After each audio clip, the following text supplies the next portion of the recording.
choices. When I play games, I try to take the world and story seriously. I love slow pacing. When it's up to me to pick my allies in the Mojave, I'm taking my time. When it's up to me to pick my favorite color of laser, I'm gonna think about it. I'm the opposite of a playtester. I don't run into walls or test the level bounds if I'm not playing the Talos Principle. I don't look up exploits that skip half the challenge. And even in my 37th playthrough of Half-Life 2, I will still not climb on Dr. Kleiner's head in a Spur of Lamar method acting. You know how in trailers, they move like a snail, slowly pan around, wait for other characters? That's me. When I picked up Life is Strange 2, after patiently waiting for all 5 episodes to release, I was primed with what the Steam store page gave me. 16-year-old Sean is responsible for Daniel's safety, shelter, and teaching him right from wrong. As Daniel's power grows, it's up to Sean to decide the rules by which they live. Your choices shape the fates of the Diaz brothers and the lives of everyone they meet. Reading that and seeing the unhallowed Choices Matter user tag, I knew exactly what I had to do.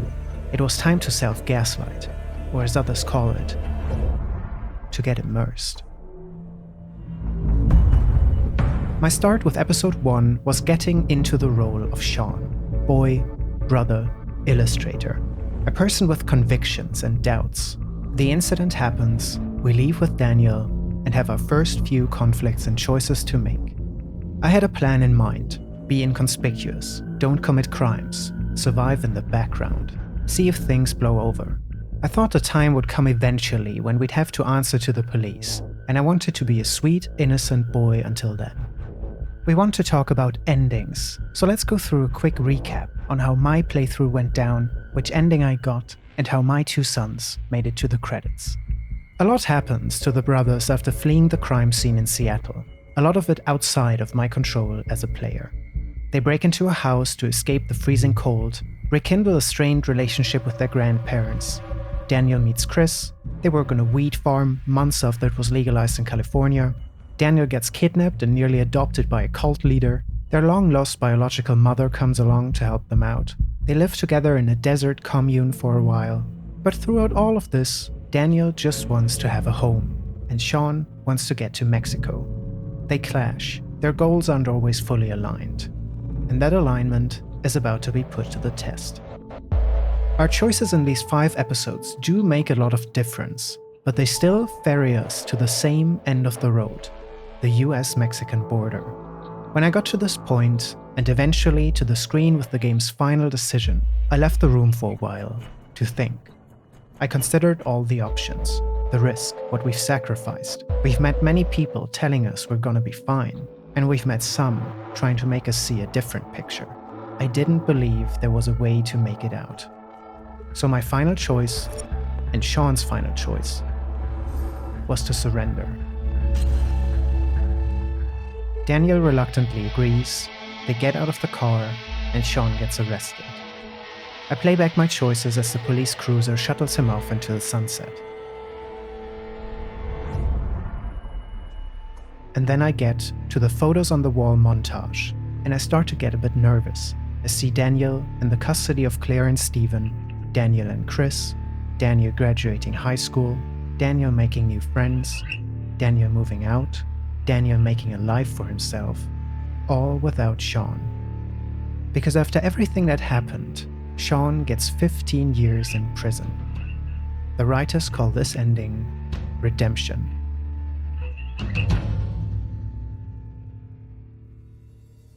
Don't not have an interesting history with player choice and consequences in their endings. In the ancient year of 2015, the ultimate choice in Life is Strange 1 let you undo the entire game in a single choice. The alternative is to annihilate the entire town, let thousands of people die, and make it out with your angsty girlfriend and live a lesbian life of crime. You can guess what I picked. I can also make a choice right here and either criticize Don't Nod for questionable narrative design, or say it's maybe delivering a point about how Max, all-powerful time being, is still unable to escape the consequences of her actions. Both of these games are about control. With the first game, Max buries herself further and further into other people's business, until the only ways left are to start from zero or to destroy it all.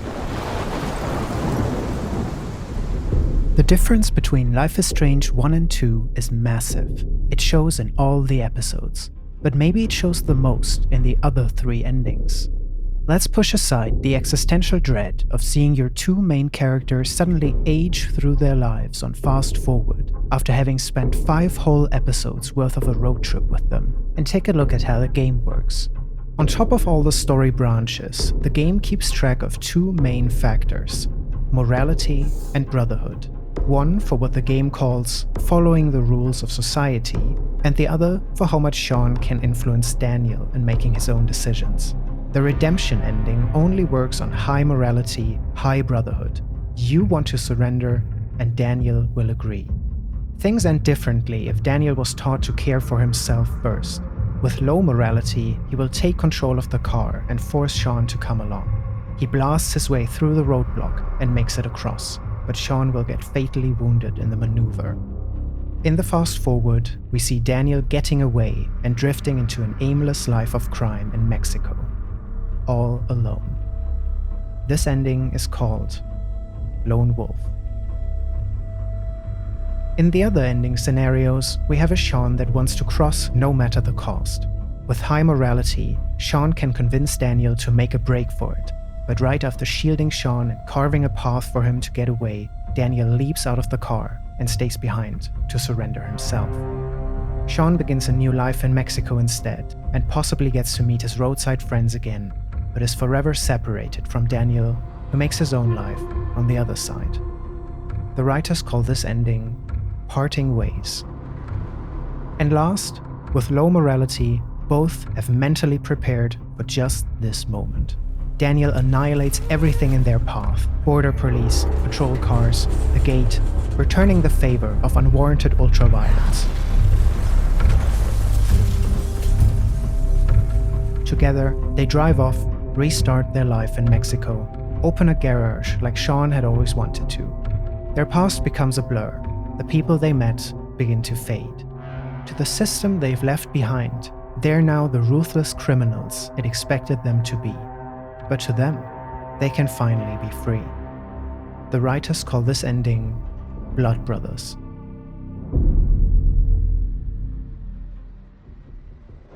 When the credits rolled, an overwhelming question started to loom over me. Was it all actually worth it? A year of tears and blood, just to get convicted anyway?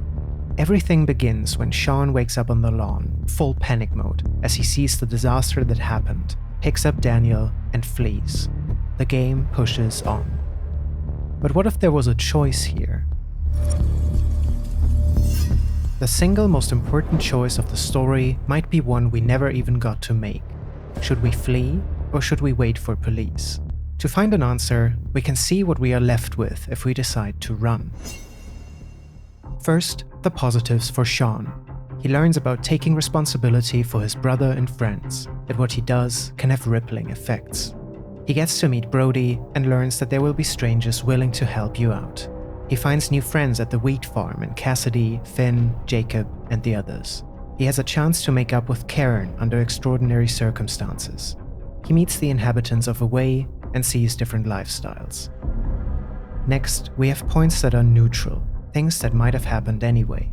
He forms a strained relationship with Daniel. He gets to reunite with his grandparents Claire and Stephen. He gets a chance to learn about xenophobia at the border firsthand. And overall, he gets to see beautiful places and makes positive memories among the negatives. But he probably would have had the chance to make these without being a fugitive. Next, we have his negatives. He's forced to cut ties with all his school friends, with Lila, who we only get to meet in the beginning. The accident and their disappearance push Lila into a pretty bad headspace, and she's committed to a mental health institution in some of the routes. He's missing out on a year's worth of education. He's homeless for an extended period of time and drags his brother along with him. He forces his grandparents to become accomplices for harboring a fugitive. He's subjected to physical violence many times, some of those leaving him with permanent injuries. He's convicted to 15 years in juvenile prison for unknown counts, shattering his prospects for a normal life. Alternatively, he can also get shot and killed at the border, or become an outcast living in Mexico with limited freedom to travel, and no chance of being absolved in the future. For Daniel, the tally turns out even worse. And that's on top of that haircut. On the positive, we only have one thing. He gets to reunite with Karen. Neutral for him is, he learns some useful life and survival skills, though he could have gotten that from a summer camp too. He gets to make some first-hand experience with xenophobia and the fate of refugees trying to cross the border. He also makes some unique memories and gets to see some beautiful places. He gets to meet his grandparents, who also seem to get custody if he stays behind in the US. But on the other side, we have his list of negatives.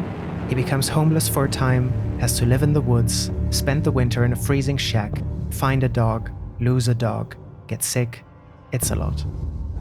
He loses contact with all of his friends in Seattle. He misses out on education, even more crucial at his age than it already is for Sean.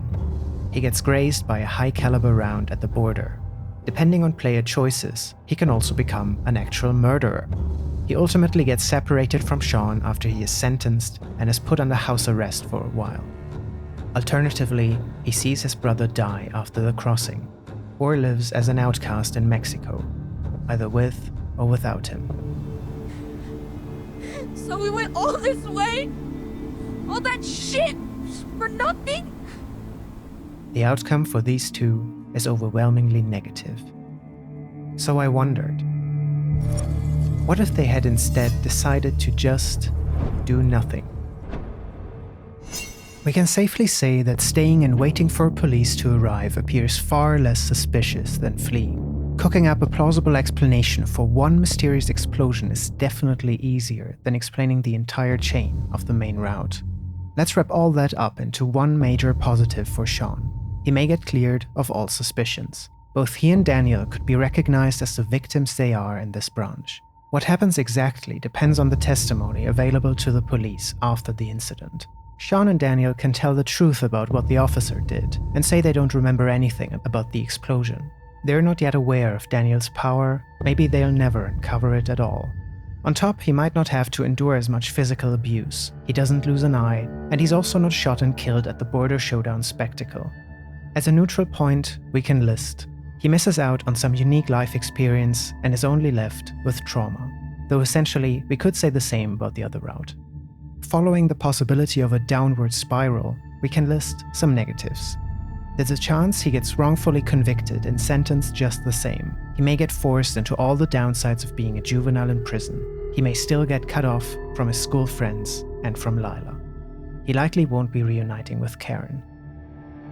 For Daniel, there are a lot of positives for staying put. He doesn't face legal consequences, especially without a cross-country chain of questionable paranatural occurrences. He can keep in touch with his existing friend circle and counselors, including Lila, for emotional support. He can keep attending the same school and doesn't miss out on education. On his neutral points, he may have a reunion with Karen if she travels to Seattle to help the brothers out after the incident. And then, Daniel's single and most major negative: if Sean is convicted, he gets separated from him either way. You know that day in Seattle? The day Dad was shot? I think about it every day. And I would give anything to change what happened. But I can't.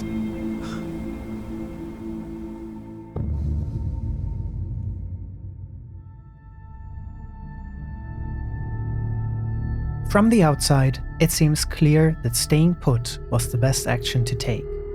Sometimes the best move is to not move at all. So why does Sean decide to run anyway? At its heart, Life is Strange 2 is a game about control. Esteban tries to be in control of his life after the breakup and set himself up as a single father.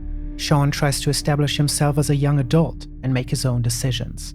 Daniel tries to get attention and be respected, despite his age. And then, there's a shift. The police officer abuses the control given to him in a central confrontation. Esteban loses his life and his share of control. Sean is torn between the trauma of losing a parent, the overbearing threat of being prosecuted for a crime they didn't commit, and the responsibility of protecting his brother. and Daniel, now awakening to his powers, has the ability of a control greater than everyone else. He is unexpectedly elevated from least threatening, least controlling, to the most dangerous person in the room. There are two supernaturally powerful forces in the game, Daniel and the judicial system. Both have massive potential for abuse, and both have the power to destroy it all. To return to the game's story description, how much can we teach right from wrong in a system that's intrinsically unjust, one that doesn't allow for room to self-correct? The moment the brothers decide to run, they lock in their role as the presumed antagonists of the play. When captured and questioned, we see that even a genuine attempt to cooperate and explain is not being heard. After the showdown, Sean's silence is the shovel that digs his grave, but the graveyard is owned by the state. Authority is a recurring topic in the background. We meet people enamored by authority and the system it enables. Law enforcement officers like Agent Flores deferring to the law. Religious followers like Lisbeth Fisher deferring to divine power. And even some of our closer acquaintances, like David, with his military and cameo-covered security guard background. David lives in a world governed by a necessary authoritative power that will ultimately make the right choice for him. I know you guys got screwed, that you think nobody will ever believe you. But the truth is on your side. You and Daniel can't just hide out forever. If you step up and face the law, you can be free. Even after leaving Oregon and settling down in a trailer in the desert, David doesn't see himself as an outcast, just an integrated part of a society he has vacated for the moment. But we are not. The game brands the morality system as a measure of how much you're following the rules of society, but it never promises that rule followers will be rewarded. You get a feeling that redemption might be the canon ending, the most expectable and tame. But the truth is, it's all possible. You can get your cake. You just gotta accept your fate, stop stressing about your public image so much, break some rules, and break some necks. Characters in the story live between expectation and enforcement. The brothers are a personal point of view, but there are others experiencing a similar conflict. Karen was expected and conditioned to be a stereotypical woman, a mother, a homemaker. She had her own choice on whether or not she wanted to follow the rules of society. In episode 5, Sean finds a newspaper clipping that refers to Karen, Sean, and Daniel as a family. None of them would, but to someone else on the outside, that's what they expect them to be.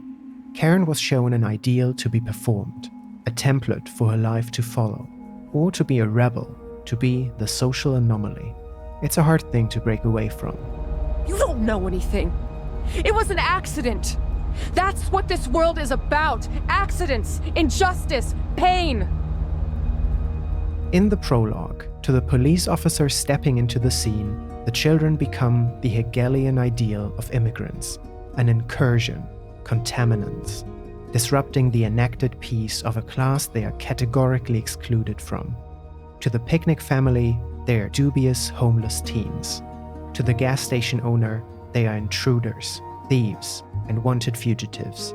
To the people closer to them, they are something else entirely. Young people in need, victims of circumstance. I get it. That's not who we are. Exactly. We're not criminals. We're just kids. The final piece in this story is a question of identity. There is doing the right thing, but also being the right thing. The escape in Sean's mind seems to be more about identity than about justice. The foregone conclusion of authority, being deemed criminals out of the box, is what led to their situation. Sean wants to be free of judgment, more in a social than a legal sense. Embracing the system would have meant going the legal route, but that surrender also demands trust into the same system that has undermined them and hunted them down. Their only way to be free is to deny the rules themselves, of nature and of law. The way out means to carve a new way into the soil, to leave a trail of destruction. In Locke's words, it is their personal right to revolution. They cannot defeat it, but they can escape it. And blow some shit up on the way out.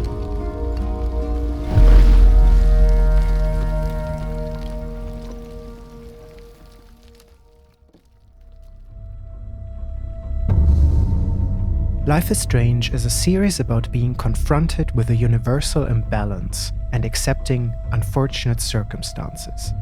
There is something personal and valuable that must be sacrificed to uncover a central idea. Previously, Max had to choose to sacrifice Chloe or her childhood hometown to the oncoming storm. Even the power to rewind time and create alternate timelines can't save her from having to make and live with permanent decisions. In its controversial ending, Max had to accept that she is ultimately powerless. The storm will always come. It is through this powerlessness that the story is told. Max can control time itself, but it is not enough. Chloe loses her dad and Rachel and can't do anything to change the past. And here, in the sequel, we don't even have a superpower anymore. It's our companion who does. All we can do is influence him to make a right choice for us. Just like Max, Sean has to realize that he is powerless against the storm, but not about his life. There is no way around the aftermath in Seattle. The accident is permanent. Their decisions on the road are permanent. The longer you play, the more control you lose as a player. Your final choice is indirect. It's deferred to Daniel. But the person he's become, that's all you. I love choices. But more importantly, the key to a good choice is a good consequence. And this game is full of them. It's full of things we can't change, but it lets us try. The best these guys can fight for, after all they've been through, is taking the edge of a catastrophe, getting an outcome that is just slightly less grim. Characters will suffer, and characters will grow, and it's up to you if they're going to end up alone, isolated, and alienated, or as brothers, slightly less alone, isolated, and alienated.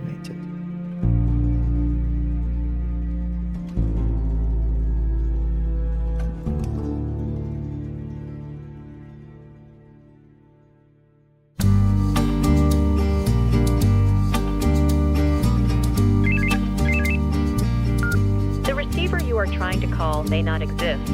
Please leave a message after the tone. Alright, welcome back.